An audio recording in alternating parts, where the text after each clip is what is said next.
Welcome, my friends and enemies. Glad you are here for this wonderful occasion in which we get to talk about Lord of the Rings, which is always a good thing, right? It's always a good thing to talk about Lord of the Rings. Not always good to talk about the people who are talking about Lord of the Rings because they're not always all there. So, let's dive in and get this nonsense over with because I have read this. I don't remember it off the top of my head because I just read it and kind of forgot it. Because that's what I do to useless information. Vox, the authority of good journalism. Or journalism in any shape or form. I mean, heck, bad journalism would take offense to Vox. But anyway, let's go over, shall we, on what Vox thinks. Because we care. The right is obsessed with Lord of the Rings, but they don't understand it. Now, I want to preface this, but this is not intended to be a political discussion, but it is probably going to be part of it because Vox brought it into the conversation. So, I'm just going to be here to explain the definitions, to give you the actual understanding of the narrative from any direction and angle that has taken place, because it's you don't need more than 2 brain cells to figure this out. I don't know why this is a thing, but we'll go with it. The writers obsessed with Lord of the Rings, but they don't understand it. The bizarre conservative misunderstanding of the Lord of the Rings explained by Constance Grady, who clearly has it all together. Good old Elijah Wood, Fellowship of the Ring. Constance Grady is a senior correspondent of the culture team for Vox, where since 2016 she has covered books, publishing, gender, celebrity analysis, and theater. In other words, brain dead. Gotcha. Among the many humiliations of being American in the current moment is this: members of the tech right don't care, and the conservative ruling class continually, based the same thing, fetishize objects of nerd culture while also displaying a willful inability to grasp the very basic messages those objects are sending. Ironic, considering that left propaganda is literally all throughout culture. So as soon as somebody's like, hey, here's some culture here that we can support and we're not your following, oh, well, they're just fetishizing it as literally that's all that is there. It's all there. All you get plastered with day in and day out is literally left-wing propaganda. And they fetishize it. It's in the media of your news, your books, your movies, your TV shows, a lot of video games, but thankfully video gamers really aren't buying it. But you got them in everything. Literally everything. So, forgive me if I find this to be lacking in self-awareness, where somebody comes out and says they're fetishizing this thing over here to support their political viewpoints, as literally the person who writes for Vox and Vox as a whole is literally fetishizing all of culture because somebody else touches on a little bitty piece of it. Fetishization, that is just, it's mind-blowing. And unnecessary, because you don't have to be from a political perspective to enjoy Lord of the Rings. You have to not be brain dead, but you don't have to be from a particular political perspective. You could be left, right, up, down, twirl around, do the polka dance. Like, it doesn't matter. It's just Lord of the Rings. It's a good story. It's got a very well-written world-building system. It's got everything that makes it just really good and really popular. You don't have to believe the same thing the author believes in order to enjoy the series. It's not what it's for. While there are certainly worse problems, white nationalism, I can't, guys. This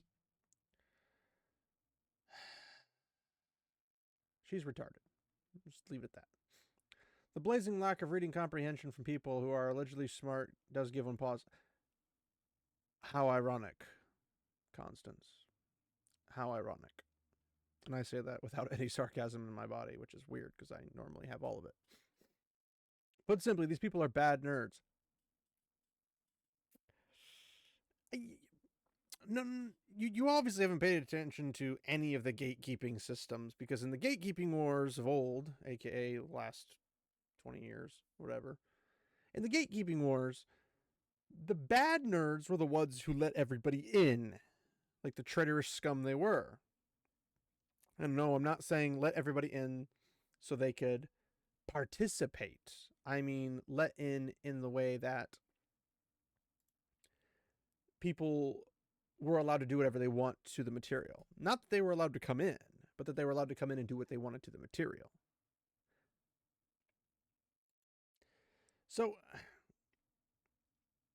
how is one supposed to understand the difference between the two types, at least two types, of gatekeeping? I'm going to break them down really quick because I've made videos on them before.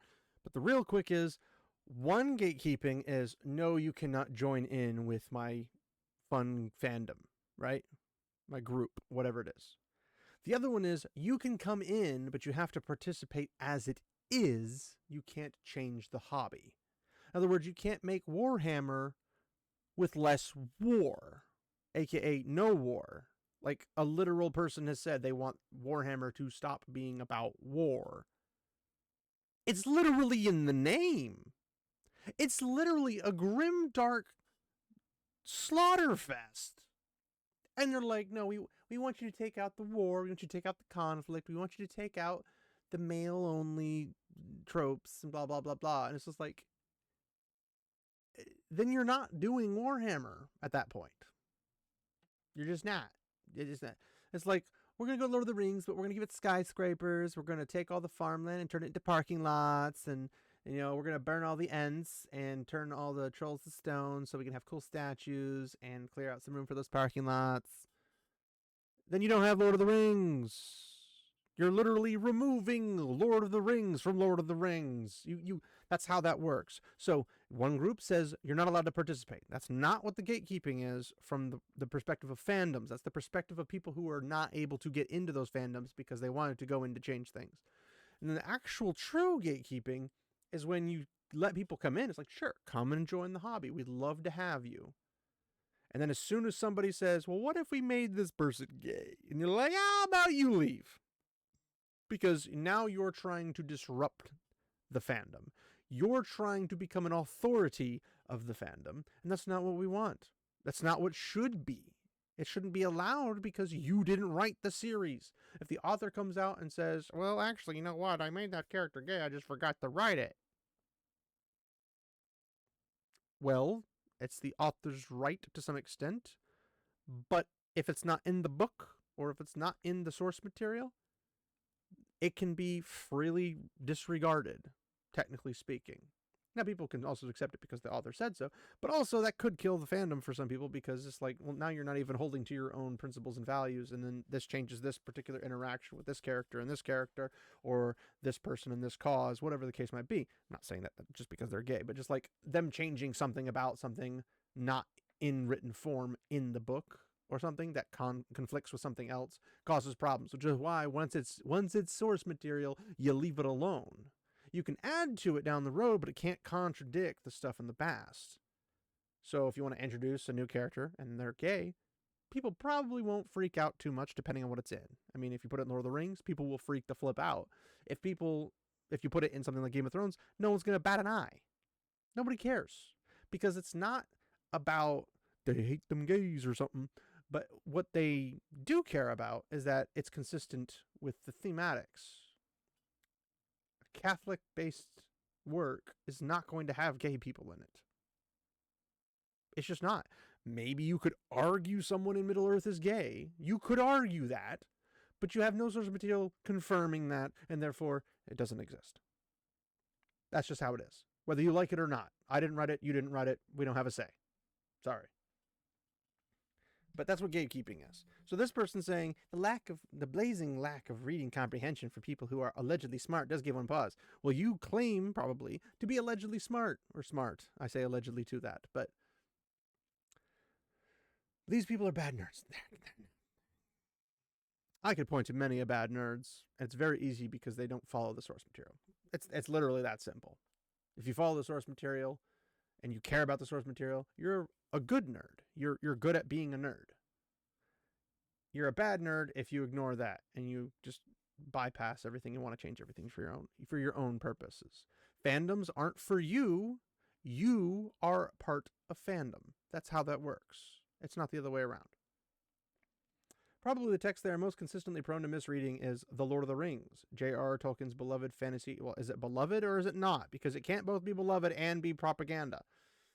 Beloved fantasy trilogy deals with the corrupting influence of power and the necessity of death. I don't think that's the point. I think the point is that there's always hope. The point is evil will be overcome by good. Not the necessity of death, or necessarily, I mean, the corrupting influence of power is there, and there is sometimes death that is necessary, like killing orcs who are attacking your village or your cities. It's necessary, right? But that's not the point of The Lord of the Rings. That's not the point. Yet the right keeps using it as a parable for why powerful people should be given more power and human beings should be moral. Okay. I'm not really sure anymore what the right conglomerate in the political sphere is actually supposed to be, because conservatism doesn't conserve anything, from what I can see at least, because they spend like they've never heard of a budget. But so does the left. So like they're both on the same page for all I'm concerned. But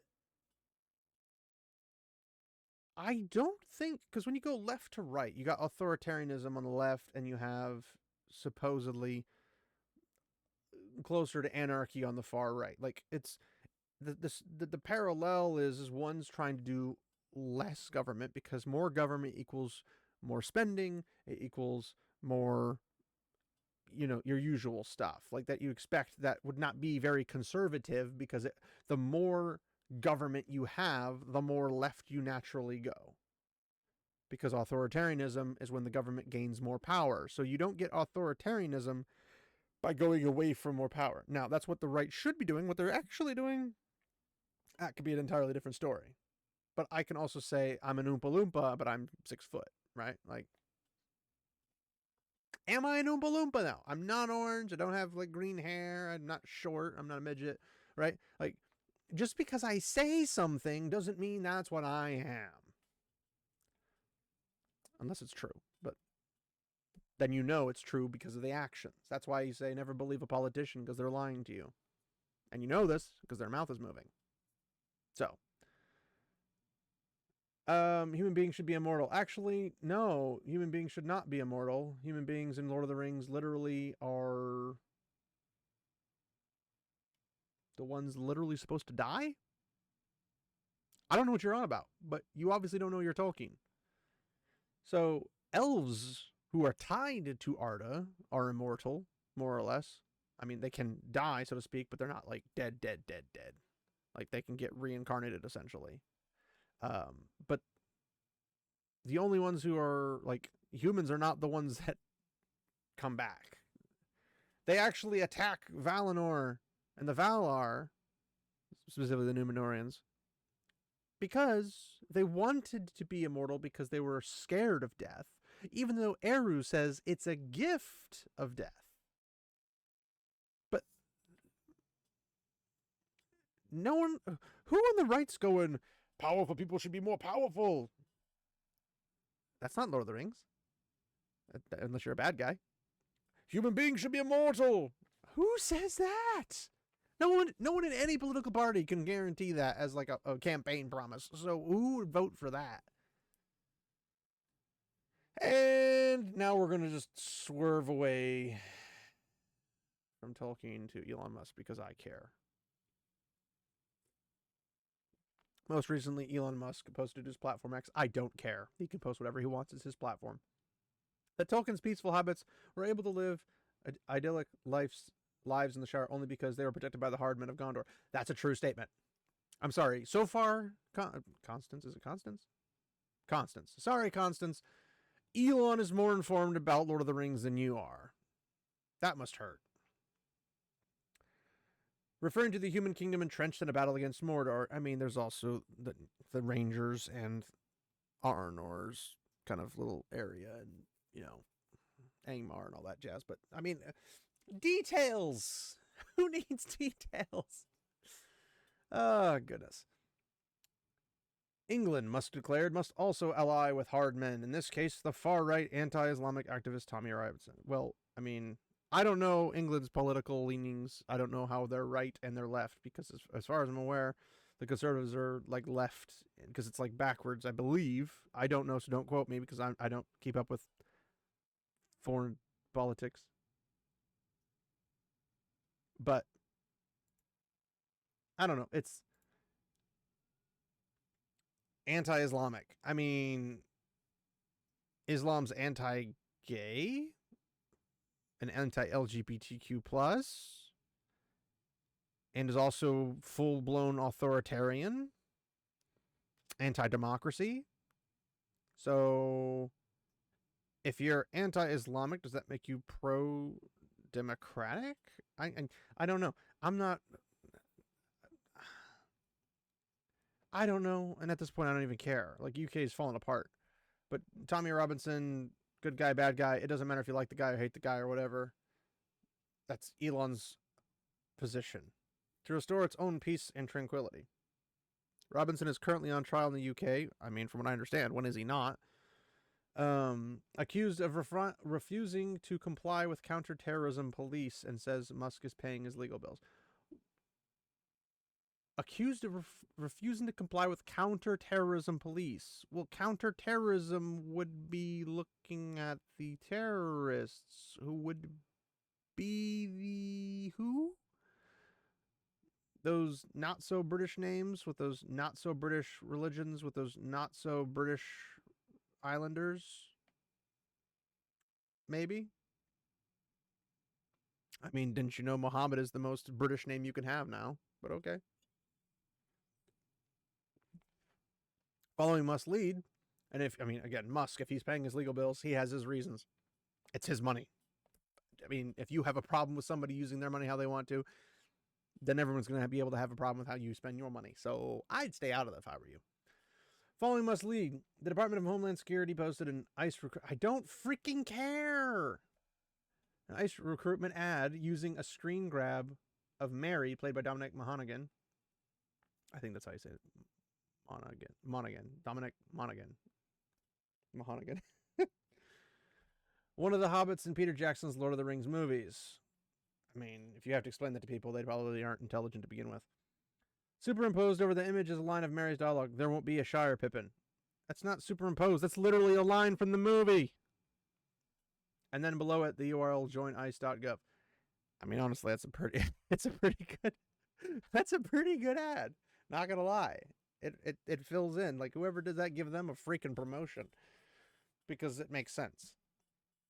Orcs are showing up in the Shire, and they're doing terrible acts to children, people, adults. They're destroying everything. They're not giving you a Shire-like life. Then I think it's fair to say there won't be a Shire Pippin. The idea here is that the naive hobbits represent the civilians of both the US and the UK, and unbeknownst to them, they're being menaced by the forces of evil, Muslim migrants from the Middle East alleged to be invading both countries. Okay, first off, let's go over some factual statements, since I don't even follow this stuff very often, and I know this stuff, so if I know it, you're probably retarded. So, naive hobbits do not represent the civilians of both the US and the UK. Naive hobbits represent those who have a good, simple life. Good, simple folk. This can be anyone, anywhere. Literally. Like, if for some reason the roles of the UK and, I don't know, Iran were rotated, right? Like, there was a bunch of white guys showing up at Iran. You could have Iran be posting, there won't be a Shire Pippin. Join ICE for Iran. It has the same thing, because if these people are coming in, invading, and they're doing stuff to disrupt your culture, disrupt your life, and not basically mellowing in with your country, they're going to cause problems. It creates stress between neighbors. It creates a lot of problems. Cohesiveness is kind of necessary for a country to survive, right? Basic stuff. But it's not Muslim migrants as much as a whole bunch of Muslim men, particularly of fighting age, and they're not coming with families. They're not coming with wives and children. There's very, very few of them that are wives or children. Why are all these men leaving their homeland to come here in the or not here, to the UK? Free hotels, I guess, but they're not free hotels because someone's paying taxes for them. But, I mean, they don't have a good track record of being good British citizens, but they're not even citizens yet, so there's that too. But the only way to prevent it, the metaphor implies, is for the hobbits to ally with the hardmen of Gondor, Islamophobic agitators.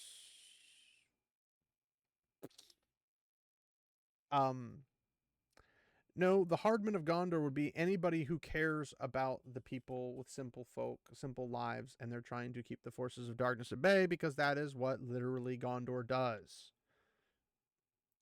You can't make that argument in the reverse. The people going into the country cannot be the ones protecting. Who are they protecting? Definitely not the people of the island they're going to, but that's a different story.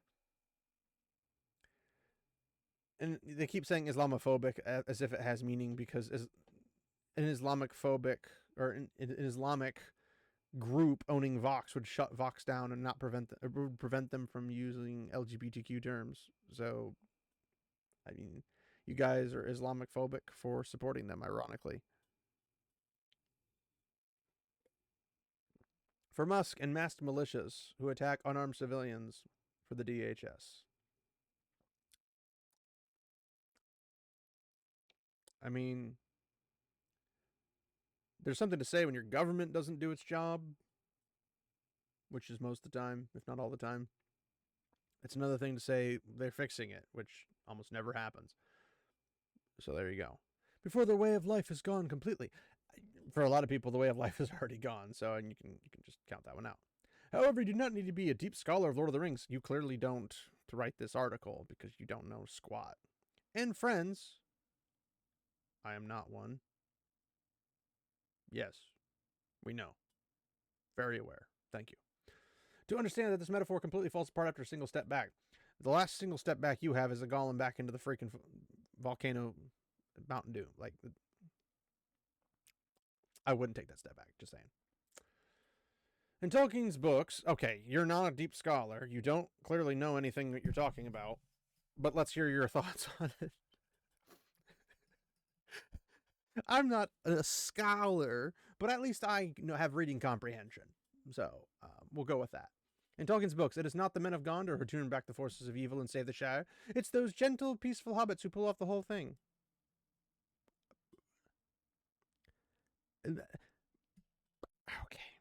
Okay. Frodo and Sam, and to some extent, Merry and Pippin, did not physically go and wipe out entire armies.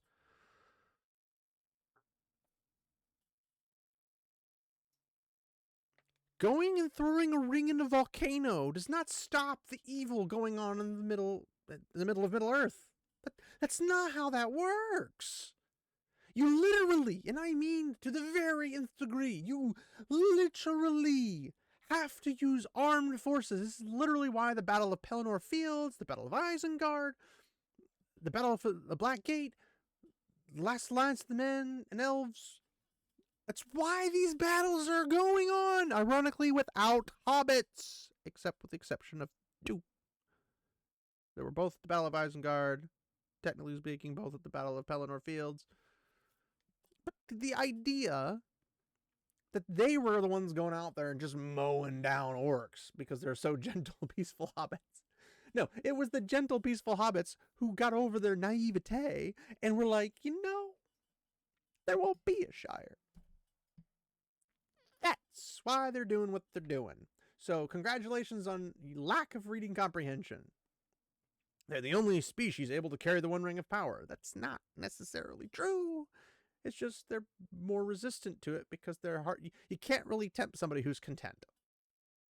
You can't tempt people who are good natured. And the hobbits are basically the maximizing of that. But technically, they're not the only species, because Tom Bombadil exists. So, congratulations for not knowing that either, but I bet you never read the books. Because they are, by their nature, unambitious. Well, yeah, they're content. All they want to do is live their peaceful bourgeois lives of tea and toast and jam. Sounds very British of them, ironically. So they are able to withstand the temptations of the ring. I mean, they can withstand the temptation of the ring. Depends on the hobbit. Saxville Baggins is probably fall pretty quick. And its promises of power, ultimately carrying it far enough to destroy it. Cool beans. Them going on a mission and then destroying a ring did not mean they had anything to do with the hordes of orcs and trolls and other dark sorcery items that come flying out of Mordor and Angmar and everything else, fell beasts and otherwise. Doesn't mean they had anything to do with that. Just saying. The best the men of Gondor can do to help is refuse to ever touch the ring. Well, and slaughter the hordes and hordes of orcs that are coming after them. Who's counting? Because they know that if they pick it up, they will not be able to resist the temptation. To translate this into a metaphor, please don't. Just don't. You're bad at this as it is. You shouldn't be writing. You're just... I'm going to regret this, aren't I? If you're taking Tolkien as your guide and you believe your homeland to be under invasion by the forces of evil, the solution is not to try to consolidate your power, harden your nature, and glory in needless cruelty. Okay. We'll start one by one. If you're taking Tolkien as your guide, I mean, I don't know if you should take him as a guide. You just take him as a good author. And you believe your homeland to be under invasion by forces of evil. Well, if people from not your homeland come into your homeland and do evil, I guess you could call them forces of evil. That makes sense, right? Like graping 10-year-olds, 12-year-olds, maybe chopping their heads off and then stuffing them in a plastic bin. Something that makes me very angry, and I'm not even British. I am a dad, though. And then maybe, countless girls being molested, and on top of that, you've got acts of violence, people being reported because they can utilize the Islamophobic terror that is out there because, oh, I don't want to be Islamophobic, oh, and then they just like have everyone report things so they can do no wrong kind of a thing, right? Those things might be considered evil. Just throwing that out there. The solution is not to try to consolidate your power. Well, I mean, if you're broken apart and you're coming against a force that's coming as a consolidated power, maybe consolidating your power a little bit more would be helpful. Harden your nature. Well, if your nature is to be relaxed and you become soft, hardening your nature to do what must be done, no matter how unpleasant it is a nature of a soldier. That's literally what military forces do. They become hardened by their training, by the realities and the terrors and horrors of war. Tolkien knew this. He was in the trenches, guys. This is nothing new. And glory and needless cruelty. That's going to be a very subjective term, and it's going to be subjective to you. Because if you're in the trench defending your country from the Nazis, it's not needlessly cruel to shoot back at the Nazis as they're shooting at you. Imagine that. D-Day. And all the Americans and British guys are coming out, landing on D-Day, and the Nazis are shooting at them, and they're like, well, we can't shoot back. We don't want to be needlessly cruel. France becomes Nazi occupied and probably eventually becomes Nazi in soul and spirit. They take over Poland, Nazify that, take a whole bunch of other things. Nazify, Nazify, Nazify. All of a sudden, Germany becomes the Holy Roman Empire again, without the holiness. And what we get, well, at least you weren't needlessly cruel as you're being gunned down. You didn't put any thought into this. Just sorry. The solution is to refuse power whenever it is offered to you and fight from a place of humility.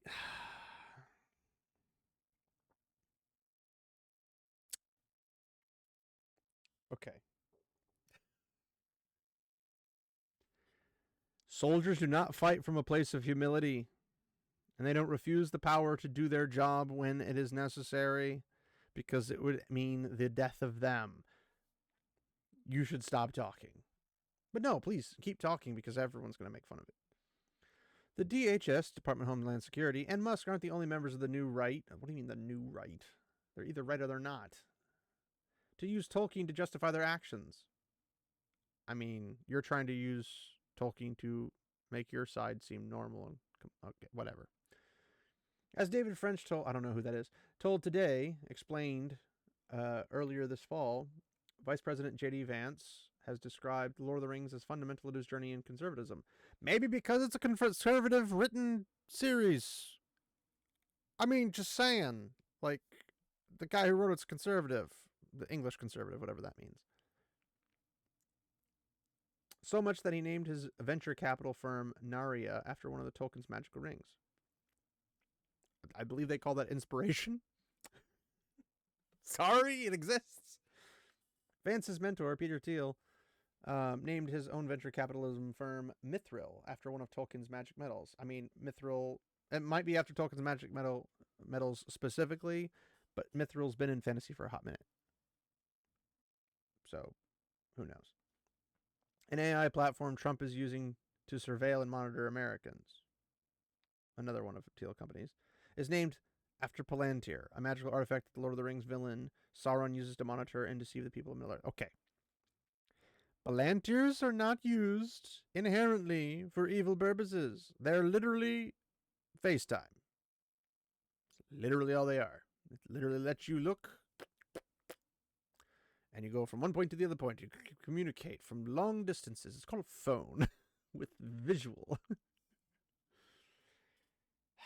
But you didn't read the book, so you wouldn't know this. They can be used evilly because they are a tool, and the person on the other side of the phone can do evil things. Doesn't mean the phone system is evil. Just because terrorists use phones does not mean that good people who use phones are terrorists. It's not how that works. The darkness of that parallel is more or less par for the course for Thiel, who consistently seems to empathize most with Tolkien's villains. Huh? Where'd you get that idea? In a 2023 interview with The Atlantic, Thiel declared that he had read the trilogy at least 10 times. I mean, that's amateur numbers, rookie numbers. You gotta pump those numbers up. And that he had come to the conclusion that the only difference between Tolkien's elves and his humans is that elves are immortal and don't die.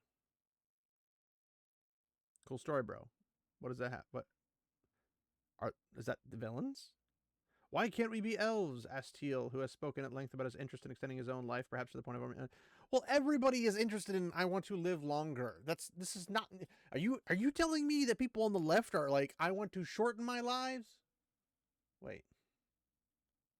We're not going to talk about statistics here, but... Hold the phone. Anyways, we're moving. One of the recurring plots of The Lord of the Rings is in fact stories about human beings who try to be immortal like elves and are corrupted by that attempt. Their lives ruined. Yes, because they were not supposed to. Being interested in it does not mean the same thing as you going out and actually trying to do it by doing evil. Thanks, GOG. They become undead or insane. Well, they don't. I mean, yes. You can be insane and in terror for the rest of eternity. Yes. They cling onto grotesque caricatures of life. Death in these books is known as the gift of men. Well, I'm glad you actually know that. It is what gives men lives their shape and meaning. But you can't tell me why. Elves are naturally immortal, but humans who try to be immortal are corrupted as surely as those who thirst for power. Yeah. You know who else thirsts for power? The left politicians. And the right politicians, ironically. Politicians. We'll just go with that. Politicians. For Tolkien, immortality is a gift, not something to be fled in terror. Yes. So who cares if one dude's like, man, it'd be nice to extend my life so I can do more of whatever I want to do, whether it be good or bad. Well, duh. I mean, if you've got a 5-year-old that has cancer, wouldn't you want him to be immortal or her immortal? Yeah, you'd like the cancer not to be there. Well, you're fighting against the gift of men. See how dumb that sounds all of a sudden, using this as a reason? None of these messages are difficult to understand. They are surface level. Okay, calling this a surface, calling the information you have given us, Constance, surface level, is literally an insult to the surface of literally anything. The planet, your kitchen counter, which you obviously don't use very often. You should try using that more often. Like, whatever it is. Whatever it is. Maybe you don't understand that your whole take on this is surface level, and not even surface level as in seeds planted into the ground to grow into something. You don't even hit the surface. That's how bad it is. Children in middle school regularly pull them out of the books without difficulty. And somehow a lot of them miss it. And actually nowadays, not regularly. You know why? Because they're not homeschooled. Because you go to public school, you're going to have a very bad literacy problem. Yet, that's statistics, not me saying that. I mean, it's me saying it with support from statistics. Yet for some reason, a group of incredibly powerful men who pride themselves in their own intelligence and also consider Tolkien's philosophy to be fundamental to their worldview seem to be having a lot of trouble. Everyone will claim to pride on their intelligence, but okay. The Lord of the Rings actually has a pretty decent metaphor for what happens when powerful people decide to willingly ignore the wisdom of people they claim to respect and conclude that the only way they can be of service to the world is by chasing power for themselves. That's the pot calling the kettle black. Just throwing that out there. That's what happens to Saruman the wizard, and he ends up invading the Shire himself. Partially successfully. The men of Gondor don't stop him at all. That's because the men of Gondor don't know what's happening. They're protecting the north border and the south border, not the middle. They're not patrolling the freaking Shire. But the men of Rohan, who are distantly related to the men of Gondor, and then I don't mean like literally blood related, but like they are men, so they're related that they are men. And technically, I mean, they are distantly related. Very far back. They did stop Saruman. I believe it was called the Battle of Helm's Deep. And they wrecked them. So, yeah, I mean, that was a crapshoot. So, oh my goodness. Okay. Before you talk about Lord of the Rings, maybe have a semblance of an idea or know somebody you can talk to about those ideas so you can actually make a somewhat competent article. Little bit of knowledge. And it doesn't have to be, you don't have to be the greatest lore master of Tolkien's legendarium ever in the history of ever, because I'm not. I love Tolkien, but I cannot memorize everything because I don't read it that much, unfortunately. I would love to. I'd love to spend my whole day just reading that, Wheel of Time and other fun books, and then playing fun games, Lord of the Rings games being among them. Listening to Lord of the Rings music, because man, it's the best music ever. But I don't, so I can't claim like I'm the know-it-all. But I know more than you, Constance. But to be fair, those middle schoolers you were talking about, they probably know more than you do. So, I mean, if you look at it from a non-subjective lens of, well, I want to be right, so I'm going to say I agree with Tolkien, or Tolkien agrees with me and my side, while actively ignoring everything, and I mean literally everything, being completely ironic that you're saying, oh, it's them who are doing this ironic thing, but I'm totally doing this ironic thing as well. So, like, maybe think about that a little bit more. Just my thoughts. So, thanks everybody for coming. Hopefully this was a bit shorter. I don't know. Yeah, it's moderately short. I mean, that was a long article from compared to what I'm used to seeing articles be. But hopefully that was interesting. I apologize for the political stuff. I don't really care about the political stuff. I'll talk in private with some people that I know that they have their heads on their shoulders, so I can actually philosophize with them. I don't like doing that with people on the internet because it just doesn't.